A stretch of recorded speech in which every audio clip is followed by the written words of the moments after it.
तो महारिवीजन जेई की सीरीज में जो मोस्ट इंपोर्टेंट क्वेश्चन क्लास 11 के सिलेबस से रिलेटेड है कुछ इस तरह से, a body of mass 8 kg and another of mass 2 kg are moving with equal kinetic energy, the ratio of their respective momentum will be. Again ये एक बहुत इजी क्वेश्चन है जो कि क्लास 11 के syllabus chapter number 5 and chapter number 6 यानी कि laws of motion and work energy and power का कॉम्बिनेशन है। ठीक है, देखिए यहाँ पे आपको बस एक चीज पता होना चाहिए, यहाँ पे मोमेंटा का मतलब मोमेंटा नहीं है, यहाँ पे मोमेंटम है।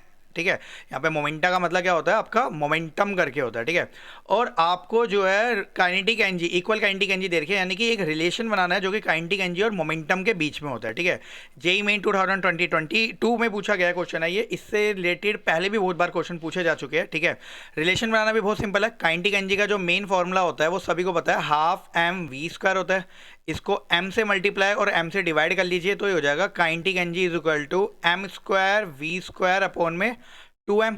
ठीक है, आपको पता ही होना चाहिए कि मास इंटू वेलोसिटी को ही बोलते हैं मोमेंटम, और इसको डिनोट किया जाता है p से, लीनियर मोमेंटम होता है आपका।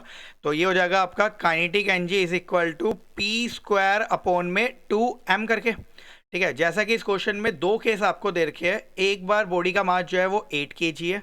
ठीक है, एंड सेकंड केस में जो बॉडी का मास है वो कितना है, 2 kg करके है, विद इक्वल काइनेटिक एनर्जी। ठीक है भाई, दोनों की काइनेटिक एनर्जी इक्वल है, तो पहले यहाँ पे काइनेटिक एनर्जी का फॉर्मूला लिख लीजिए। Kinetic energy 1 is equal to momentum की टर्म में p1 का स्क्वायर अपॉन में 2 इंटू 8, क्योंकि मास की वैल्यू आपको गिवन है 8।